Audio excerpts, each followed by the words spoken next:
Hey there, guys. Welcome back to Factorio. We're in the process of figuring out where we're going to move things to, how we're going to move things, etc., etc. I've pretty much decided that I'm going to use this corner, and it's going to be a pretty good sized chunk of it, for manufacturing fuel. Now, we've got two setups here um, of our algae processing. uh, and everything seems to use, some kind of charcoal, what have you. So we're gonna set this up here. We're probably gonna go to four. We're also going to start training stuff. We're gonna build a train network up here. Um, and then underneath of that is probably where I'm going to build my power plant. Um, and then over here, of course, this is our electrolyzing. We're going to build a larger electrolyzing facility, and we're going to train that. So that's the plan there. So the next thing let's look at real quick, while we have the opportunity, is our research tree. Um, Now there's a couple of things I want to get here. We want to get butchery because that's going to give us raw meat, which is going to start to open up some of our fish stuff and some of our farming stuff. So we want that. But we also want chlorine processing, because chlorine processing goes into farming too, etc., etc. It also opens up aluminum smelting. And we need aluminum smelting because we need aluminum plates, because we can't go any further on building larger or more advanced um, algae farms, because we're tapped out. We're stuck at aluminum. So we want to go ahead and we want to grab this so that we can start processing our aluminum, and then we want to get silicone processing. I've been kind of avoiding it, but we need silicone powder because silicone powder is needed to make cement. We need it for our cement processing. We need it for some of the other stuff. So we're gonna grab silicone powder, and then we're going to grab concrete, because concrete's going to get us into the cement and stuff as well. Next, we're going to grab oil processing of plants. I don't think was one of the ones we needed. What does this one do for us? This one gets us nickel, better nickel processing.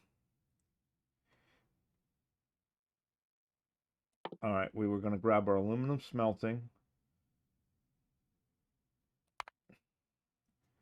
We're going to grab cement processing.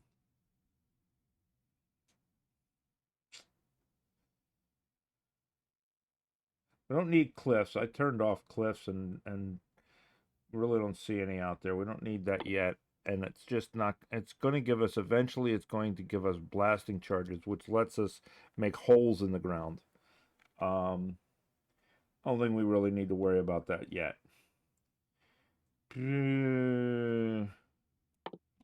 Gas cracking is going to give us that.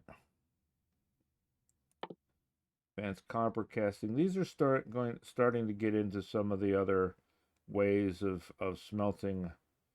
So let's go ahead, for the heck of it, let's grab the copper. So that's going to get us started on that. You know what? Actually, no. Let's not grab that.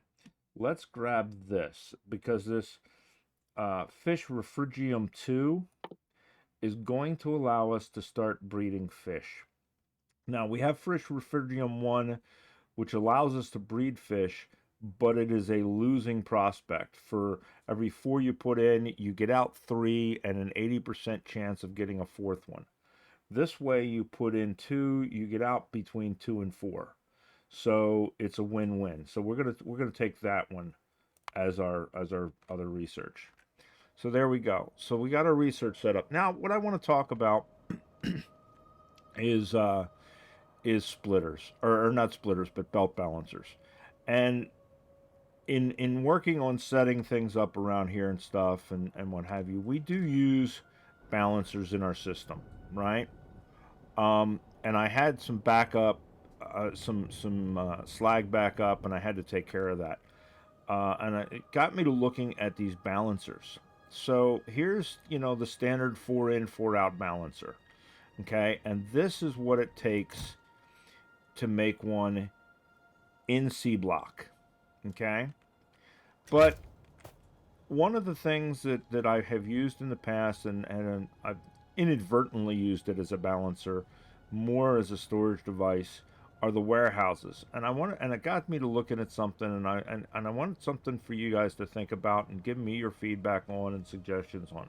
This is the standard balancer.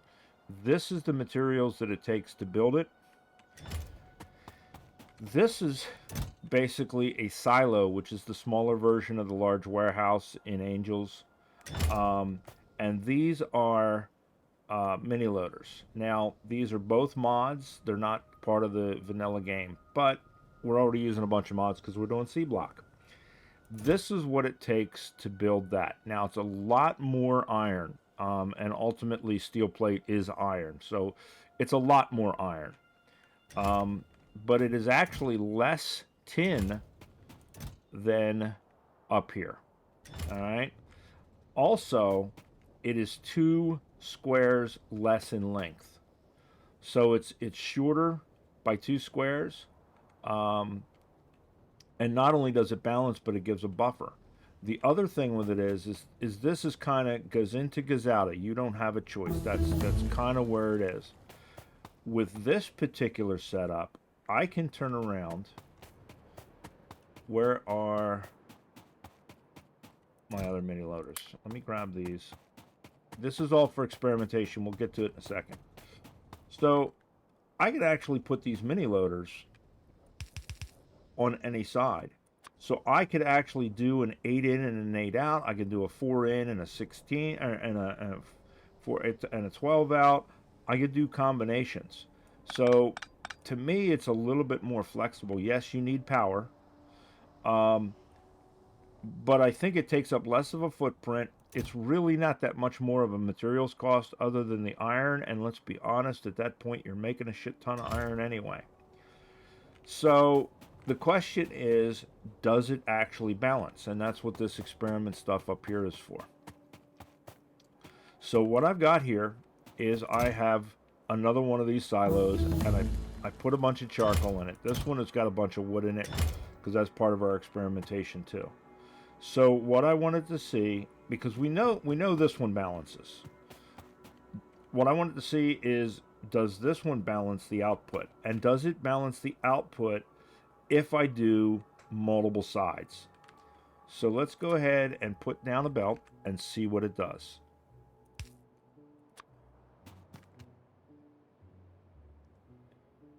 And there we go. See, it's balancing. And if we kill this, and we go down here and look, let it all get down here and fill. 1, 2, 3, and a bit, right? 1, 2, 3, and a bit. So generally speaking, it looks like it balances. Just as much as the rest of them do. Now, that got me to thinking, and I said to myself, you know what? Okay, it balances. That's great for a single item. But surely there is no way that this is going to balance a split belt, right? It's not going to balance a belt with stuff on either side. There's just no way. It's going to come out randomly, right? Well, let's look and see what it does.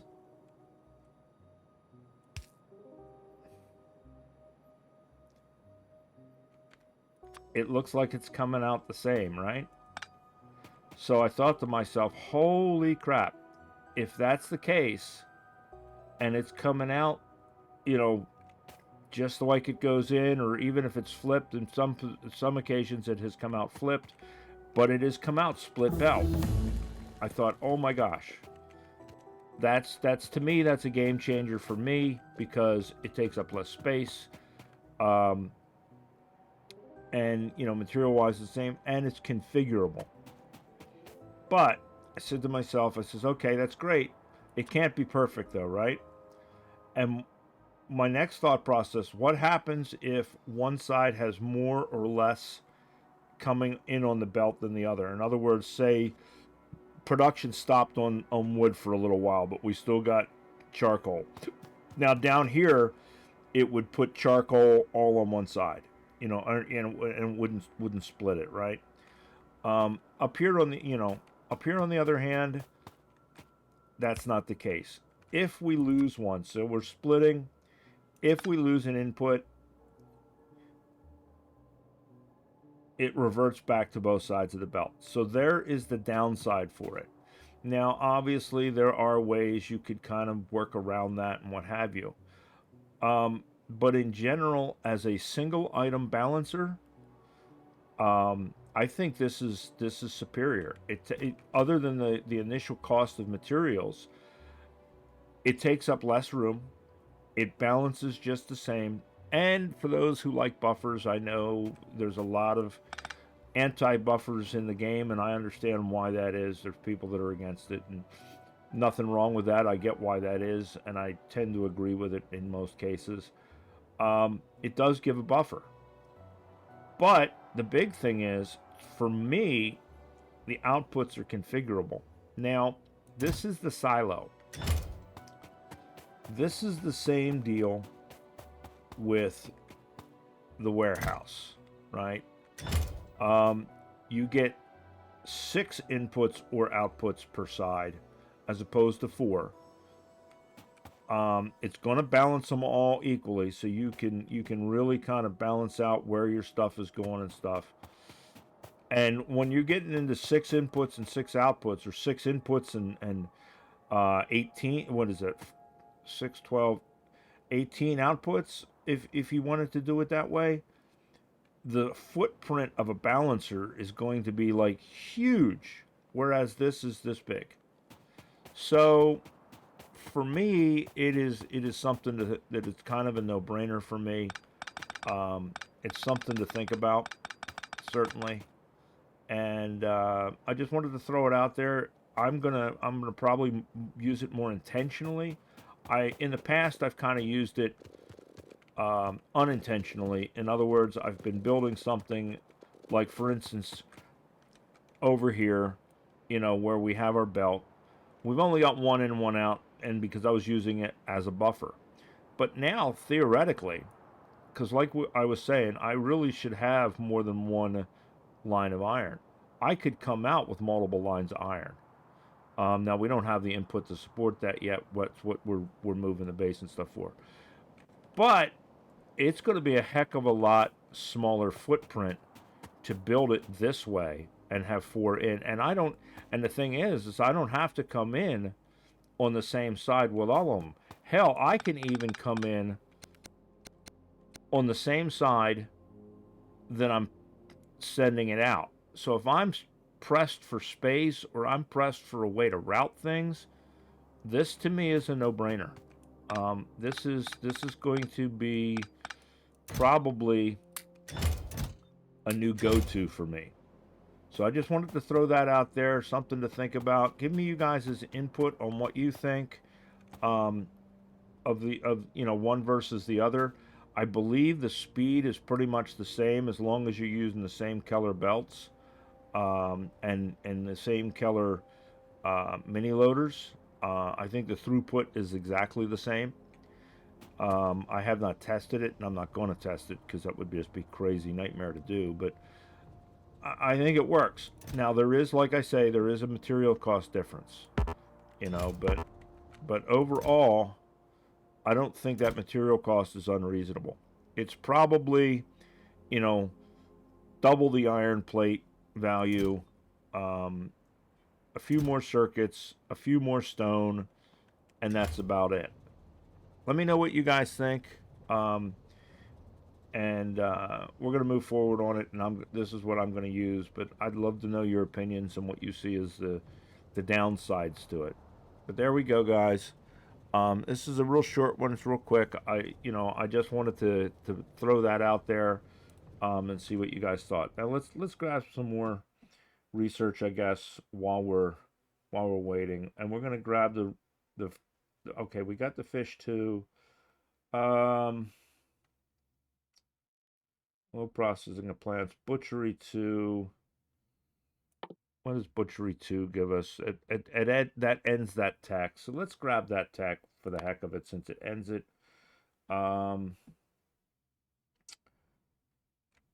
Paper making 2. I really don't know that we need it right now. Grinding is going to give us these gems and stuff, which goes into lasers. What is this? This is coal processing. Coke purification. It's the end of a research line, and it's going to give us carbon, sodium carbonate, and water. And we'll snag that one.